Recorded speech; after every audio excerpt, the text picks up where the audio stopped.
Hello, everyone. This is Dr. Cleo Booker, the Chief Clinical Officer here at Forge Health. I want to welcome you to our panel discussion today around hidden and unhealed trauma. I'm excited about this discussion. Before we jump in, I am just going to allow us to pause for a few seconds or so. While we have this opportunity to pause, I invite you to take a couple of deep breaths. This may be some of you all's first time being able to pause for the entire day. So while we let people come into the Zoom meeting, I'm inviting you just to take a couple of deep breaths. I see some of you are on camera. So if you want to turn off your camera, close your eyes. Don't worry about missing anything at all. I will count us back in when we are ready to get started. So take this time to just breathe, be with yourself, ground yourself before we get started. And don't worry about time. I got you covered.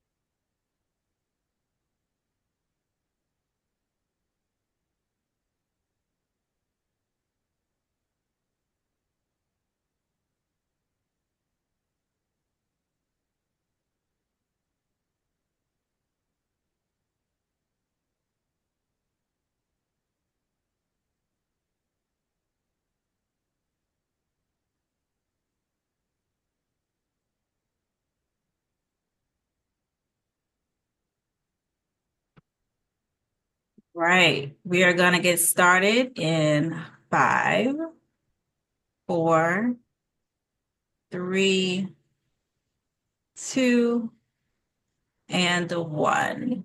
I hope that you all were able to take some breaths that have been sitting here on the call, just grounding yourself.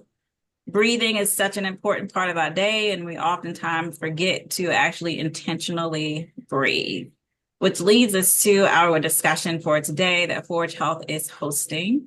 If you missed my introduction, I'm Dr. Cleo Booker. I'm the Chief Clinical Officer here at Forge Health. And today's discussion is going to be talking about hidden and unhealed trauma. Before we jump into the discussion, just to allow a little bit more time for people to join our Zoom call, I would like to give you just a little bit of information about who is Forge Health and why are we interested in this topic. So Forge Health is a company that offers mental health and substance abuse treatment across 5 states.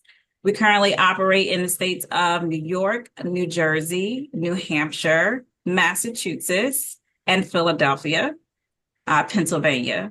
We have a couple of clinics in each of those states, as well as we offer virtual services in all 5 of those states.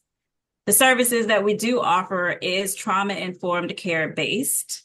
We also focus on veterans and first responders, oncology care, so those that are survivors and are going through cancer treatment, as well as attending to their families and caregivers. And last but not least, we pride ourselves in having a pride specialty with the LGBTQ plus population. Throughout the course of this year, you may have been aware and have been a part of some of our other cultural competency trainings that have centered around minorities and mental health, disadvantaged communities, LGBTQ plus, VFR, as well as oncology. It is our initiative this year to bring awareness to those populations as much as possible. So this is a continuum of that series. If you missed any of our prior panel discussions, I invite you to visit our YouTube channel where you can go back and view any of the prior panel discussions. Now, let's jump into today's discussion. Today's discussion I'm really excited about, and we have a plethora of expertise. I am going to jump into providing you all with a little bit of background regarding the expertise that we have on this call today. You will see that our expertise consists of individuals that are amongst a variety of states, such as Virginia and Maryland. I'm going to start off with introducing you to Dr. Laura, if you want to wave. Dr. Laura is a seasoned psychologist, a facilitator, and a speaker with over 15 years of experience dedicated to empowering individuals, organizations, and communities through therapeutic services, training, development, and the facilitation of services. Dr. Laura is also a consultant. She consults various organizations around the specialty of mental health and behavioral health treatment, in addition to organizational psychology. She brings a wealth of knowledge and expertise to every endeavor that she goes after. I know Dr. Laura from when I started my career working in this field in a psych hospital. Dr. Laura, even early on in our careers, had showed that she is enthusiastic and has a passion that is undeniable for the population that we serve, especially vulnerable communities. Thank you, Dr. Laura, for agreeing to this panel discussion today. Thank you for having me. Our next introduction is Dr. Alyssa Ward. Dr. Alyssa Ward is also a licensed clinical psychologist whose career has been dedicated to improving access to care for people made most vulnerable to mental health and substance use disorders, particularly those who rely on Medicaid for their health coverage. Dr. Ward has demonstrated a history of leading large-scale system transformation initiatives in the behavioral health industry through collaboration. She is also having an extensive background in evidence-based practices, trauma-informed care implementation in both healthcare policy and community practice contexts. Dr. Ward is currently the Director of Behavioral Health at Elevance for Virginia Medicaid. I also know Dr. Ward from a prior background. We have been at this together for almost, I believe, like 8 years, where we originally met. And Dr. Ward at the time was focused on transforming the entire state of Virginia's behavioral health system, making sure that it was a complete continuum of care using evidence-based practices, advocating for the providers as well as the clients, and making sure that we had high-quality services in Virginia. Funny fact about Dr. Ward is she used to be my boss. So I am very excited to have my former supervisor on this call with us. Thank you so much, Dr. Alyssa Ward, for agreeing to this panel with Forge Health today. Denisha Smith is experienced in somatic healing and wellness therapy. She is the founder of Healing Well Therapy located in Richmond, Virginia, which is also my home state. Dedicated to holistic healing for the mind, body, and spirit. She specializes in supporting African American women who are survivors of childhood trauma. As a somatic experiencing practitioner, Denisha educates the community on mental health topics and empowers clients to process their traumas while helping them regulate their nervous system. She is committed to fostering a wellness and understanding of the mind-body connection in her practice and presentations. And I also know Denisha outside of this panel because we are spiritual sisters.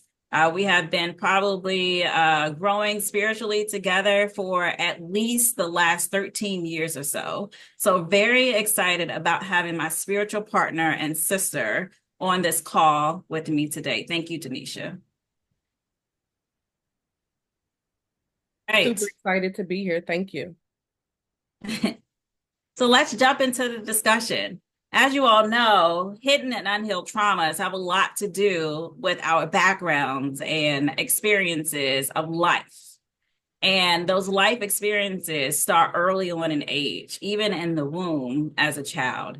Before we jump into that, though, there's another part that goes into the hidden and unhealed traumas that we're going to be talking about today, and that's generational trauma. That's a big part of trauma that I want us to really focus in on today that often gets missed because as clinicians and as a community, we talk about the here now trauma that we experience, but we often don't talk about the generational trauma.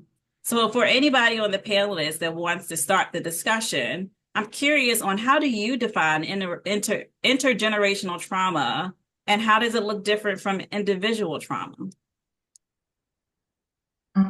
Okay. Denisha, you want to go? It's up to you. Go ahead. Okay, so I'll give I think, a very layman's term definition, just because I know that everyone on the call is not necessarily a clinician, right? And so when I think about intergenerational trauma, I tend to think of the transmission of trauma symptoms that are passed from like one generation to the next. And a lot of times this trauma is rooted in maybe historical events that have happened. I'm sure when we get into the call, we'll talk a lot about, at least for me, I'm going to talk primarily from like an African American perspective, and we think about like slavery and just the deep seated events that happened in slavery, from grandparents to parents, from parents to children. And then when we think about individual trauma, a lot of times individual trauma can stem from a specific event that affects maybe one person, or maybe a really small group of people. And so that's how I kind of think about the two. And then when you think about intergenerational trauma, a lot of times of course, it's across generations. And so there's really long lasting effects that span so many different generations, where you might not see the same with individual trauma.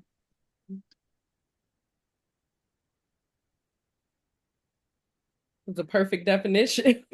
I think you did a great job expressing that so clearly. And one thing that I like to emphasize to individuals that I work with as well as educate is trauma is anything that overwhelms us. Sometimes we think of trauma as just being these specific, what I like to call big T traumas, these Yeah. overwhelming like events, sexual trauma, domestic violence, but trauma is anything that overwhelms our nervous system. And I think that's important to mention when we talk about Mhm. what trauma is. Mhm.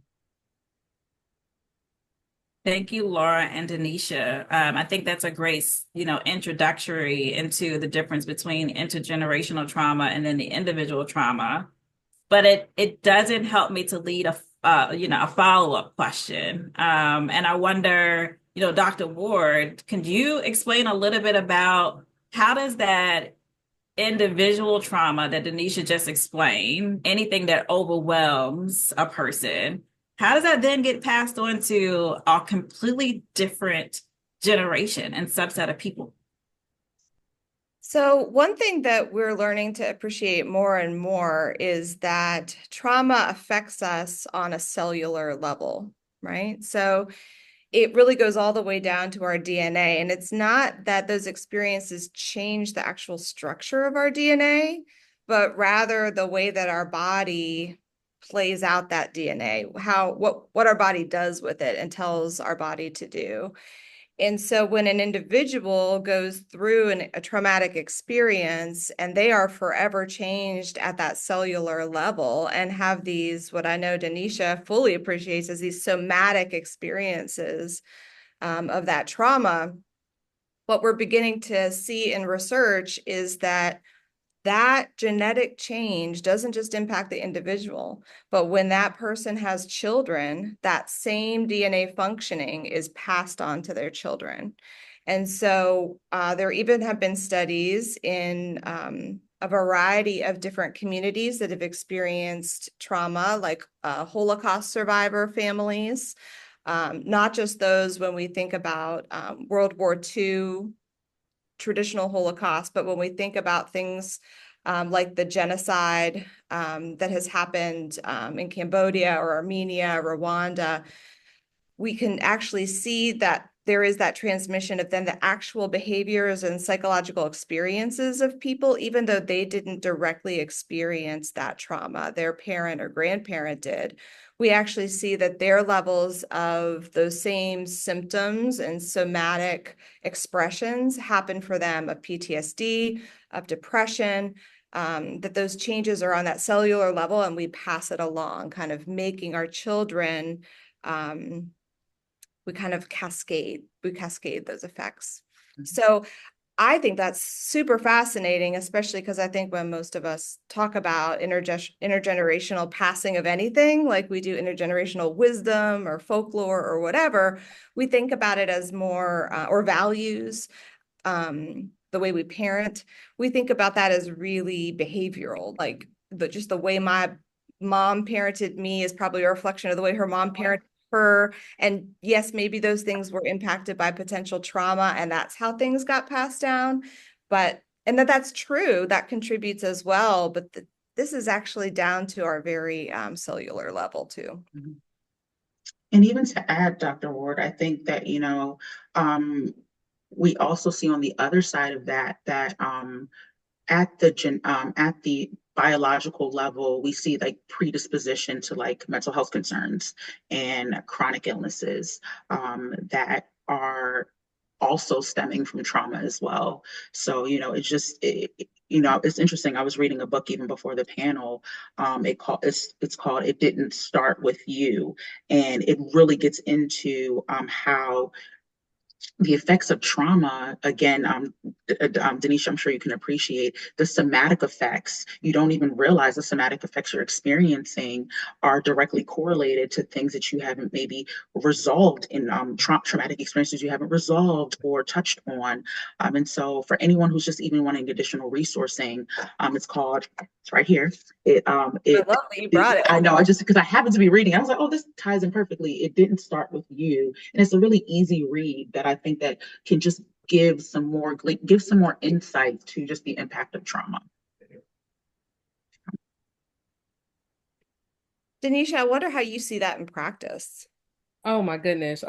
I see it every day, and not just in practice. When you think about our own, even as how we show up as parents and how we show up in relationships, it gets played out because oftentimes that stress, that overwhelm is held in our body. So if I had a mother that was nervous system was very dysregulated and she was very, her nervous system rested in hyper arousal, so she held a lot of anxiety in her body regarding specific situations, then what happens is you start to see that, oh my goodness, why is it in this area I find myself very activated around whatever the topic or situation is? It does get passed down behaviorally. And so that's why it's so important for us to be able to do our own healing, not just cognitively, but from the body's perspective, healing the nervous system so that those stress responses and those survival responses are able to be healed so that we can show up in a different way. Wow, y'all just laid a whole bunch of golden nuggets in like 5 minutes. That was awesome. And one thing that I really like caught on to was the healing piece that y'all kind of left off to, and how it can show up depending on the different type of environments that you were raised in. I'm curious if y'all can speak to two things essentially. How does your current cultural environment impact the trauma that may show up? And then the second piece is, does the ability to heal, is that being impacted as well by your current cultural environment? So just curious. I can say something. I can speak to I'll speak to I think about when I think about African American culture in itself, and I think that's we can generalize it, right? But we go back again to the slave trade, right? And we go back to how just the if we're even starting from back in Africa, where people were stripped from their homes, right? And so now they're brought into new places where they don't have an identity anymore, where they are dehumanized, where they have a fear and mistrust of people in authority.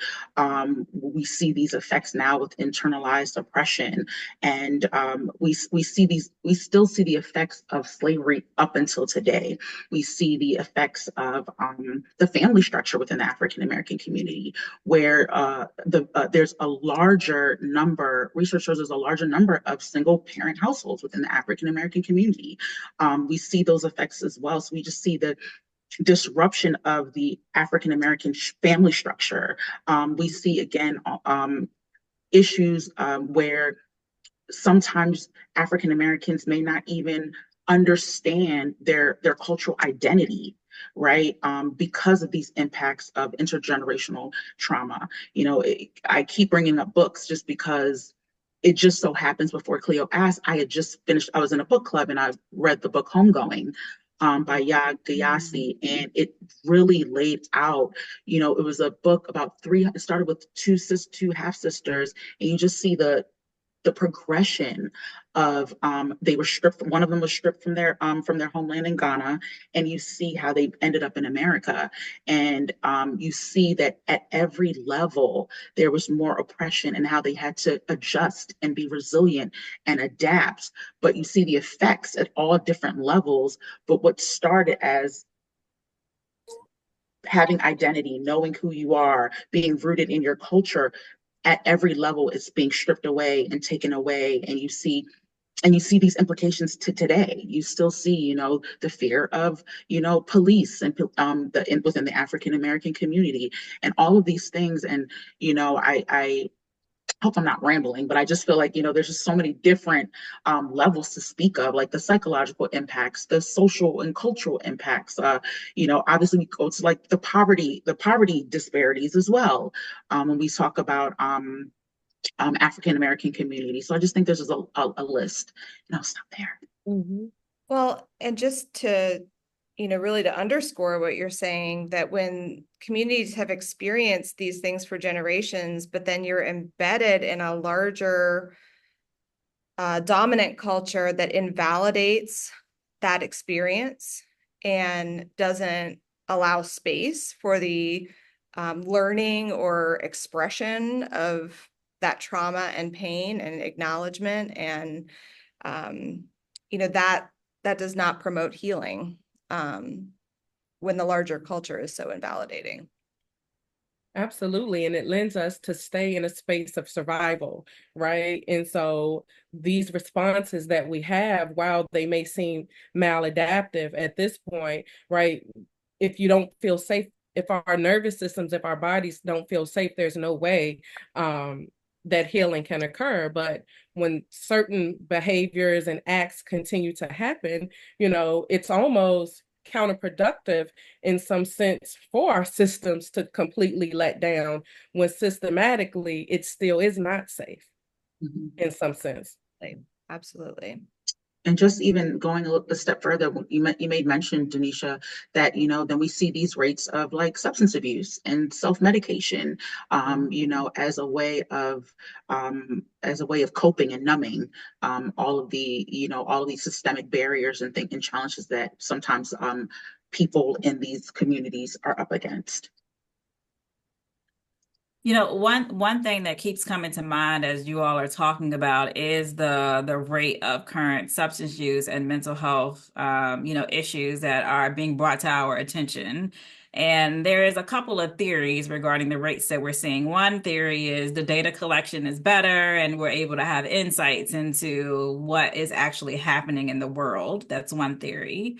Another theory is that people are more comfortable with, saying that they're struggling and they need help and they're raising their hand. And then there's another theory that things are just bubbling to a surface now and people are about to explode and need help.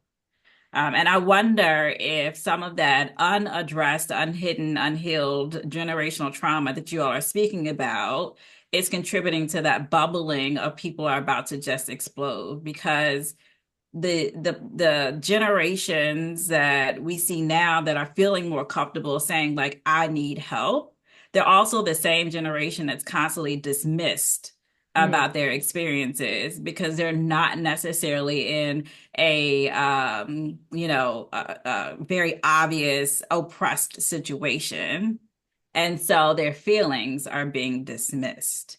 I'm just curious about, your thoughts around, how do we actually, pay attention to what is happening with the younger generation that is saying, I need help, and not just applauding the fact that they're raising their hand. I do think that there is an opportunity for us to understand and even teach them about what may be happening and why they're having certain experiences. What are your thoughts?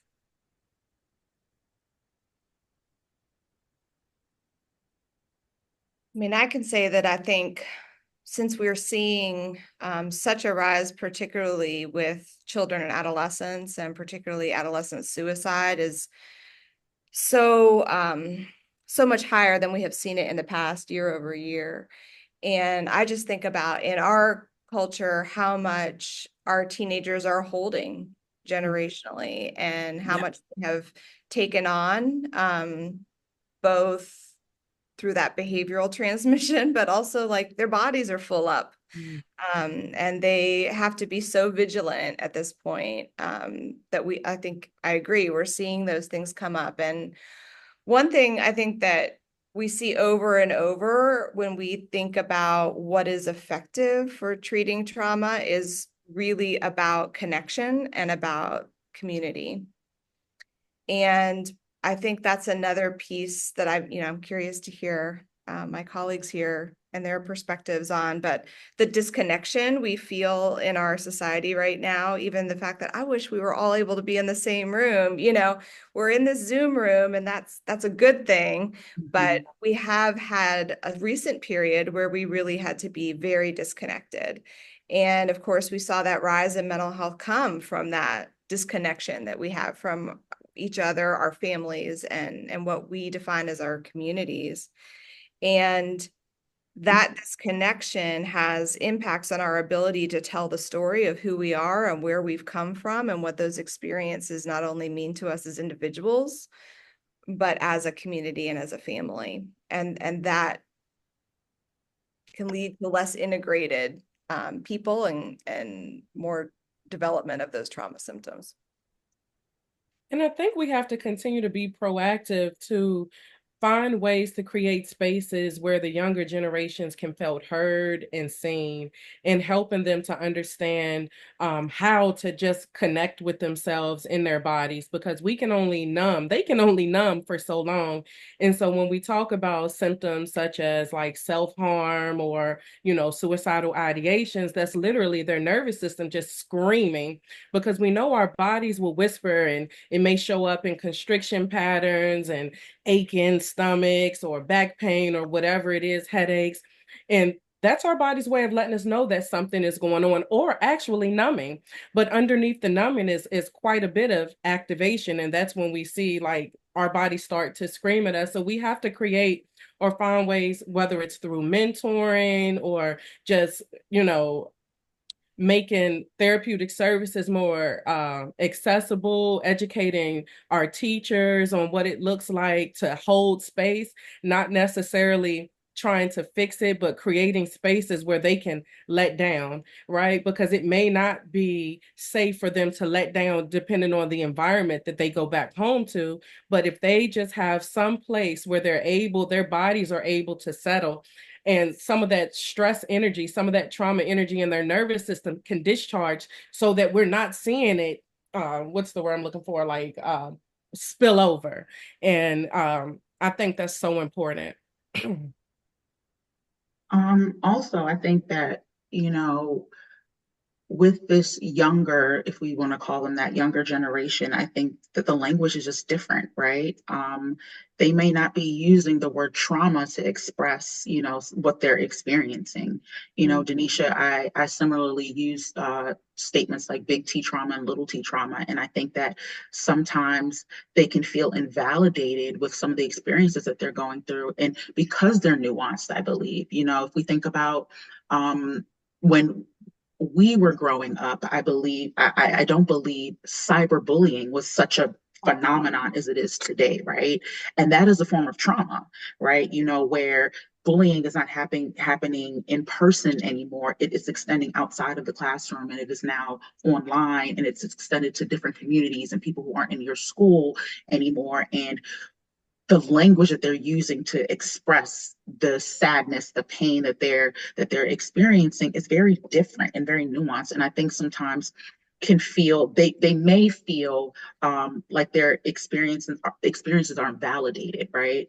And so I think it also opens up the question just as clinicians, as parents, as people who advocate for mental health, that what are we doing to continue to be competent, right? And I know that's something you're going to get to, right, about that cultural competency. I don't think it's just about African Americans or Holocaust survivors or, or Irish American. It doesn't matter. It's even to the level of like generations, right? Like this generation has its own language. This generation has its own experiences. Are we understanding that and making sure that we are being competent in how we provide services and care to them?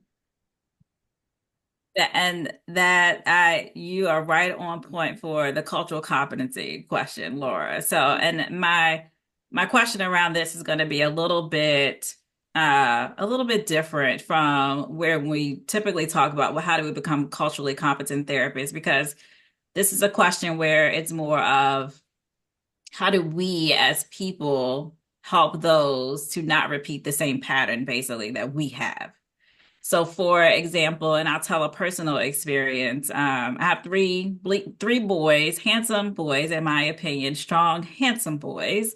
I was in an elevator at a hotel, and there was an older white woman that got on the elevator, and she looked at me, and she's like, "Wow, your boys are so handsome and strong." And I should have taken that as like a positive response, like a positive remark that she gave my kids. But instead, my head went somewhere completely different. Why are you looking at my boys like that? Mm. Like, that's where my head went. And because I've done trauma work on myself, I quickly checked myself and was like, Cleo, your response to what this lady is saying is not a valid response at this time, right? But most people haven't done that sort of work. So, what is your guidance to people that wants to learn more about their own reactions and responses? This could be for clinicians, it could be for people that are advocates or individuals that just want to learn more about how trauma may be impacting them. What is some work that can be done on the self in order to help those that are coming up? Because we can't help anybody if we haven't addressed it in ourselves first. So, Well, I think it's important to educate on the body survival responses. Like, what does fight response look like for you? What does the flight response look like for you? And what does the freeze response look like? Normalizing that these are normal responses to stress and overwhelm.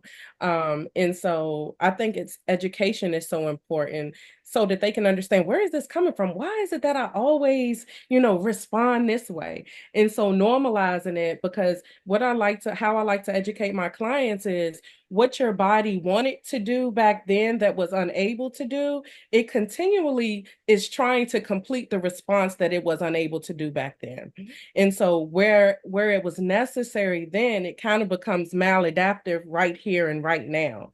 So I think educating on why those responses show up, but not in a way that is shaming, but empowering. Aren't we glad that our bodies try to protect us? Um, but awareness and education, I think, is very important.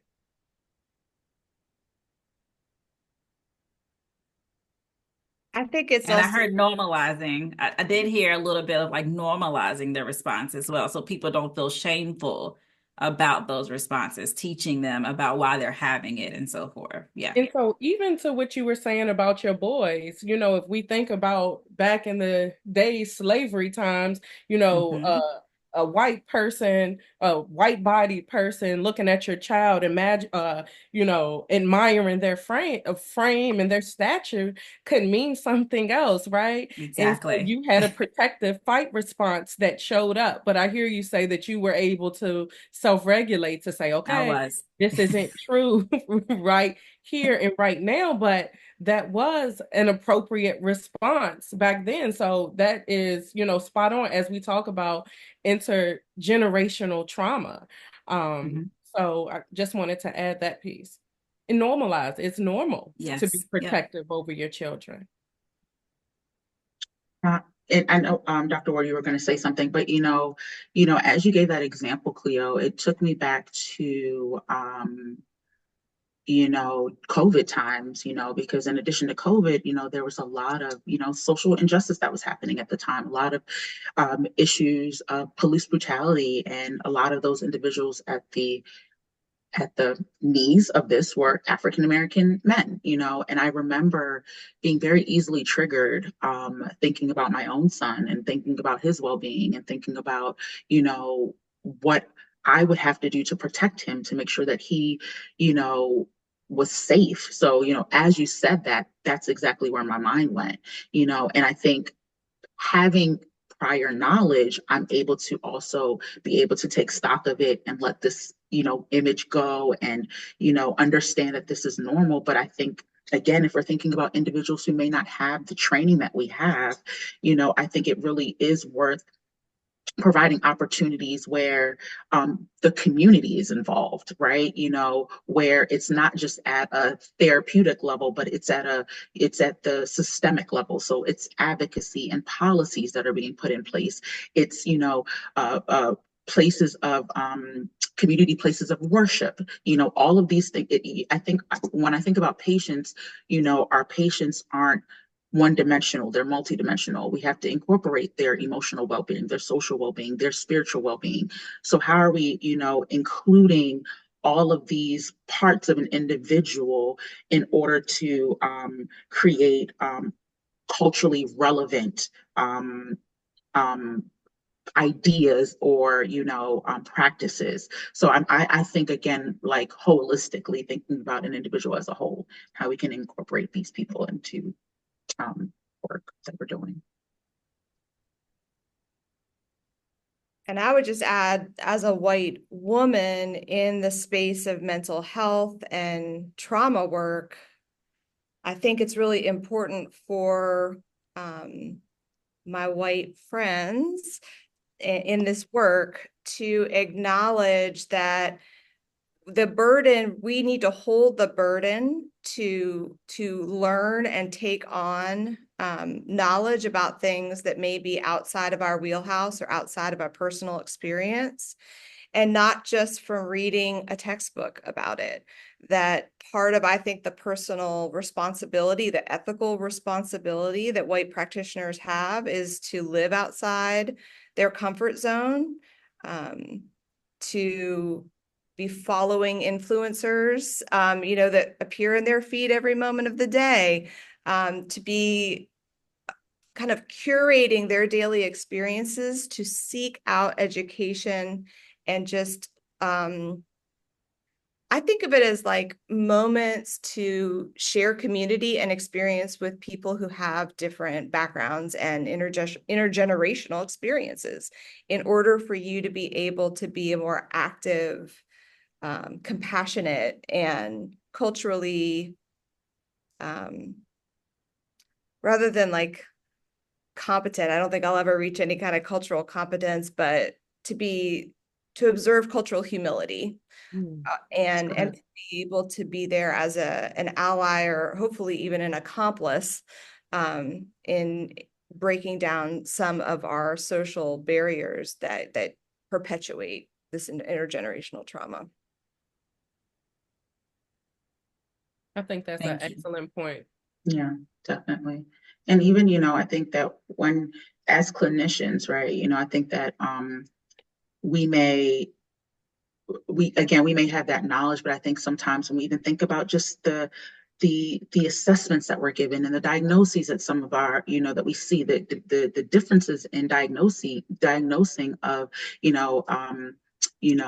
white boys versus African American boys, and the externalizing disorders that you tend to see higher rates of this with African American boys, and making sure that we're being culturally sensitive and being holistic when we're doing our assessments, so that we're not misdiagnosing, that we're not re-traumatizing, that we're using trauma-informed practices when we are implementing services or even the assessments that we use. So I just you mentioned something in that, helps me remember that. Love that. What are some ways if people want to, learn more about intergenerational trauma or being trauma informed within their, way of delivering therapeutic interventions? Do you all have any kind of guidance for people on the call, clinical or non-clinical individuals of how do they go about getting more information about this or equipping themselves a little bit more to address this in care?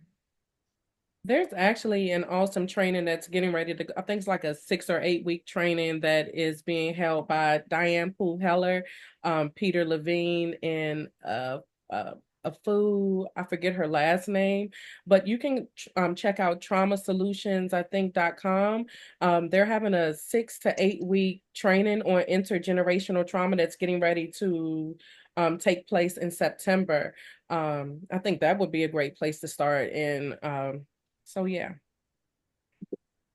I go back to this book again. I think the very popular one is The Body Keeps Score, but that might be a little too technical for some people. But I think this was like a great, easy read. It gave you very practical language for helping um, understand how to kind of unlearn some trauma patterns. So I thought this book was really, really good and helpful. And like I said, it's a very easy read. So I think that if you may not have 6 to 8 weeks to really dig deep, but you have audiobook or time to spare, I think just getting books to inform yourself is really helpful ways of taking that next step.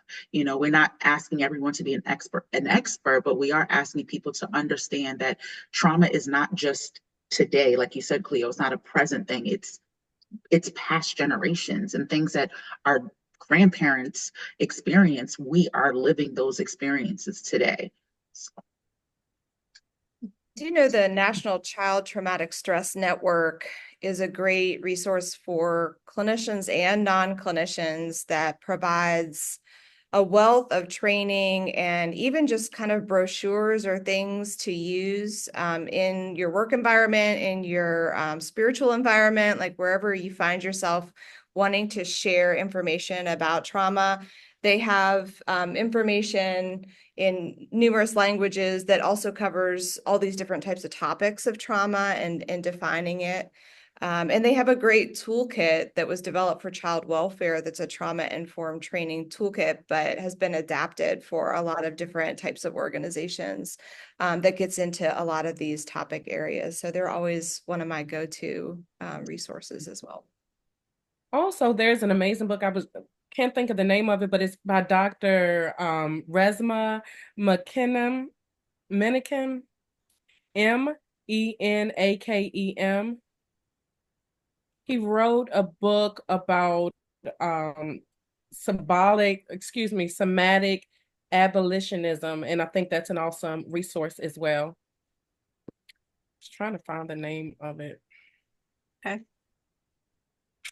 Thank you for those resources. My grandmother's little hand. I'm sorry. say it again. My grandmother's hands. Yeah. All right. Thank you for those resources. My little shameless plug is if you're sitting on this call and you're like, wait, I have reactions I don't quite understand, or I don't really, know how my generational background is impacting my day to day. Or you're thinking like, maybe I should learn a little bit more about trauma-informed care for myself. Uh, Find a therapist. Like Psychology Today is a great resource to shop around for a therapist. You also have individuals on this call that have private practices, Denisha, Laura, if you're located in any of the 5 steps, Forge Health.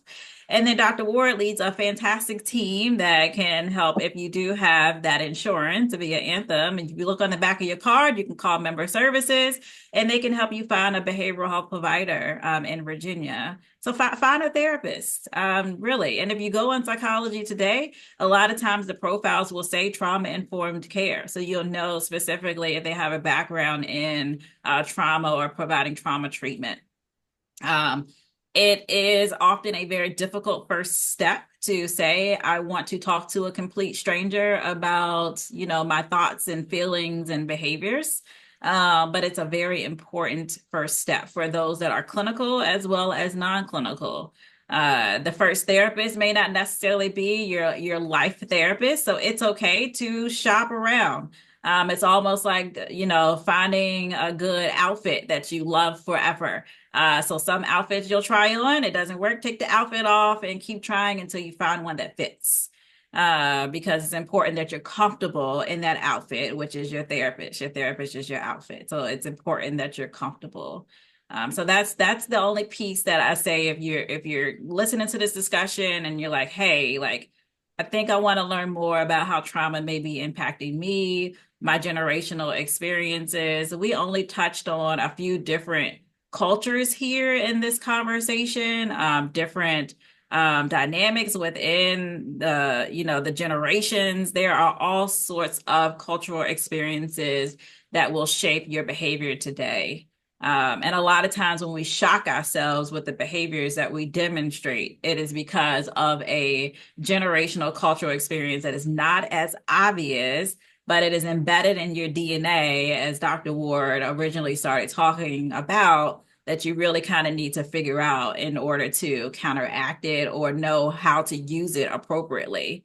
Some of those responses, as we talked about, are appropriate responses, but you just got to learn how to tailor it for the environment that you're in. I am going to now look at the questions that have been posted in the chat.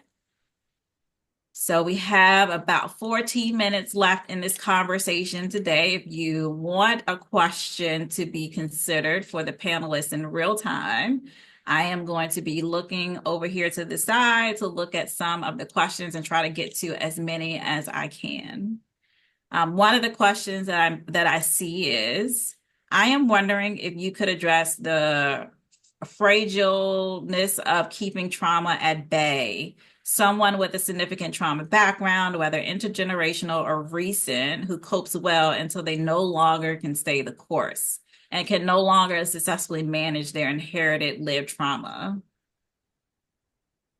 How do you kind of handle that? It says, is it a question of simply one too many things to handle, or is it something else? So it sounds like it's a person that may be holding on to like a lot of trauma within themselves, intergenerational or recent. They've been able to cope with it, but at some point it may kind of not be a trauma that they can cope with anymore. What should they do about that?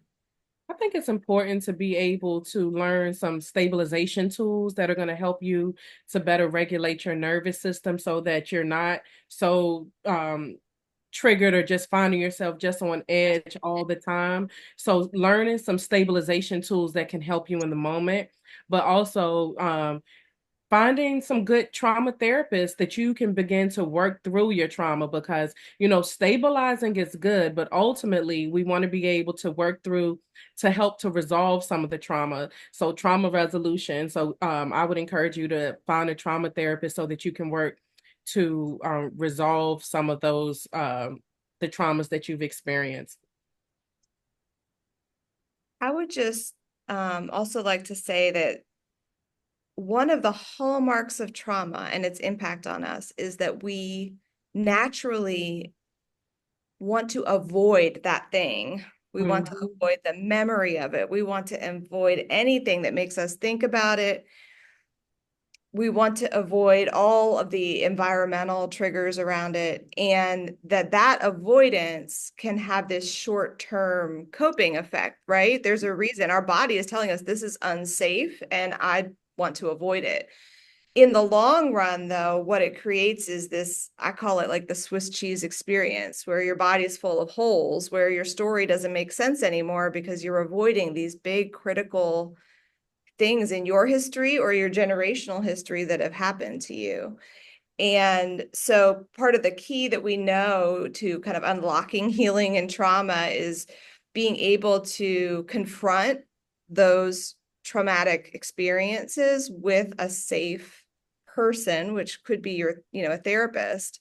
And I actually put this background up on purpose today. It's just not beautiful and soothing, but about 5 years ago, I was kayaking on this river after having a really difficult and traumatic experience where my mother was in the hospital. And I wrote at that time, we can do these hard things, we can breathe them in and we can breathe them out, and we can decide what they mean to us. But until we confront that thing safely, and we don't know what it means to us, and we haven't made that decision for ourselves, it can eat away at us and cause us to boil over in that way. So finding those moments to be able to find meaning, make meaning, and some parts of things that may never you be able to assign a meaning to them, right? They're just a bad thing. But what you're going to take away from it is part of that full circle healing. And I would just add that, we talk about trauma and obviously we talk about the negative impacts, but what we also have to recognize is that it is a part of our story, right? These things have happened, these experiences have happened, however small or big, but how we now are able to narrate that story is completely up to us, right? We are able to rewrite our stories. And I think that is the powerful thing about working through your trauma, is that it can always be a part of you. Cleo, I don't know if you remember when we did this training, when we used to be trainers, and the story about the girl and the crumpled up piece of paper. And it doesn't matter how much you smooth out a piece of paper, that piece of paper is crumpled, right? But you can do your best to smooth it over and iron it out, but that trauma's still going to be there. But now it's, are you a survivor, or are you perpetuating your trauma by, again, avoiding certain things and not dealing with it? And so I think it's really important for us to remember that we are in charge of it. And however long it takes, because it might not be something that you're able to deal with right away, and you might not even recognize it's the trauma that's impacting you to make the decisions that you're making or feel the way that you feel. But once you Yes. do recognize, yeah, that's a big thing, right? You don't even recognize the parallel. Like, this is actually based on a traumatic experience that I didn't even recognize was trauma. But now that I know that, am I able to rewrite my story? Can I use language that speaks to my resilience, as opposed to looking at it as something that's a negative? Do you know what I mean? So I think that rewriting of the narrative is super important.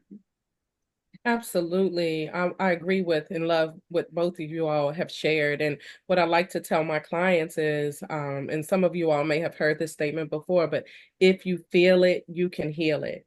And so it's so important for us to be able to be present with what is showing up in a safe environment. And as we're able to be present with whatever it is, our systems were created to be able to heal themselves. And so finding you an amazing person that you can feel safe. Our traumas want to be seen, they want to be heard, and they want to be felt. And so finding someone that your body feels safe with, to be able to touch into it in a way that's not re-traumatizing or that is overwhelming. And that's why I like somatic based practices, is because we work with small amounts of trauma energy, because when we experience something big and overwhelming, there's lots of overwhelm that shows up within our nervous system that can be re-traumatizing. And so working with it in small doses can help to bring healing. So if you feel it, you can heal it.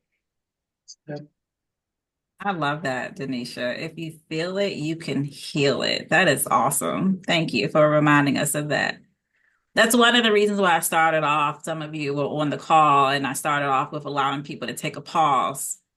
I do this thing with all of my teams where at the beginning of a meeting where I know there's going to be a lot of information to be absorbed, I allow them to take 60 seconds just to sit in silence. When you don't sit still, you don't feel it. So how do you know you need to be healed? So just a reminder that pause is so important throughout your day, throughout your life, so that you actually can feel, and your body will tell you, like Denisha said, what it needs. And trauma does want to be seen. And when you suppress it, eventually it will be seen and not the way that you want it to be seen. Right. And I think So you got to unfortunately, pause. sorry, Go I think ahead. unfortunately, too, sometimes that is the coping mechanism, is to like overload ourselves with work and all of the things so that we don't have to deal with it, so that we can push past it and and forge ahead. And but like you said, trauma will always rear its ugly head, and it might not be in the way that we think it's going to, but it can again manifest in somatic issues, right? It can manifest in high blood pressure or diabetes, all of these other things that we haven't even talked about, right? That we can see the manifestations of past trauma, intergenerational trauma, when we don't deal with it. And there is this narrative sometimes that, the best way is just to forge ahead and to be resilient and keep working and keep doing all of the things. And eventually the trauma will just take a back seat. But like you said, it wants to be seen, and so how do we make sure that we're doing that in a safe way where we're able to kind of dispel stigma, dispel the shame surrounding trauma, and really deal with the things at hand. And that's actually a trauma response. Let's be clear about it, right? Doing all the things, moving on to A, B, C, and D. You done wiped the table 5 times. The house does not need to be cleaned anymore, right? And so when we talk about survival states, we have the fight, we have the flight, and we have freeze response, which is an automatic physiological response to overwhelming stress. It's our bodies putting on the emergency brake. And so when we talk about like that numbing and disconnecting from ourselves, that is a response to stress and overwhelm. And so I think, and I know we're talking about intergenerational trauma, but I think it's also important to consider as practitioners in the work that we're doing. We're hearing people's overwhelming events that have occurred in our life. And so it's important for us to connect with ourselves so that we are able to combat vicarious traumatization for ourselves, which can be passed down. So now I'm coming home and I'm totally disconnected and I'm unable to be present for my children. And so what does that perpetuate? What could that potentially perpetuate for generations to come? Right. So I think it's important for us as people that do the work to connect with ourselves and find ways that help us to reconnect and stabilize and do things that are resourcing for us. We are down to about 3 minutes left in our discussion, and I must admit that the time went by super, super fast. We have a whole bunch of other like questions that people wanted us to go through, but unfortunately, we're not going to have, time for all of those. It's making me think we might need to have a part two of this because it has been so engaging, and we weren't able to get to all of the questions. However, I am going to ask one last question of each of you that kind of incorporates one question that I did get on the side. With so much going on in the world right now around politics, and this is back to school, and just a lot that's in our face whenever you turn on the TVs that is triggering for a lot of variety of reasons and people. Is there any one last kind of takeaway that you want to leave with everyone about how to deal with today's triggering events? How much information do you really need?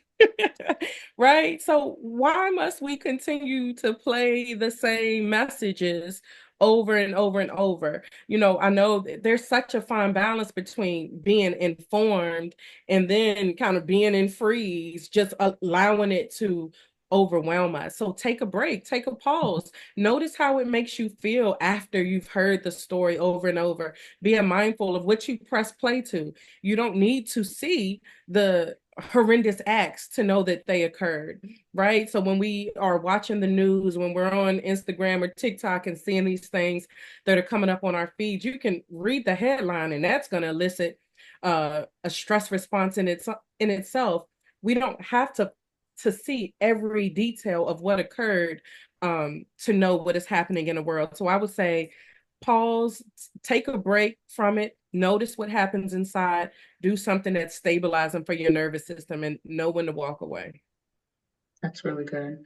I will say, and I know we have 1 minute left. I think that unfortunately, I will say this is not necessarily the best thing that our generation, our world has moved to like bite-sized information all the time.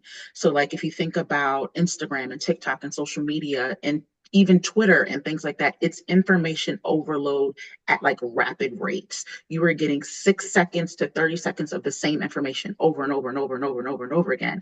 Like it's even past headlines at this point, right? It's you are seeing the same image over and over as you scroll up. Your mind is processing that information repeatedly, time and time again. And so for me, I really think the disconnect is Denisha, you said it. I think the disconnect to me is super important for healing and working through trauma. Like I said, a lot of us don't even have the awareness that something is traumatic, but then you think about seeing an event over and over again. We can even talk about politics, right? We don't even need to get into like Republican or Democrat, but we just see all this information over and over and over again in small nuggets.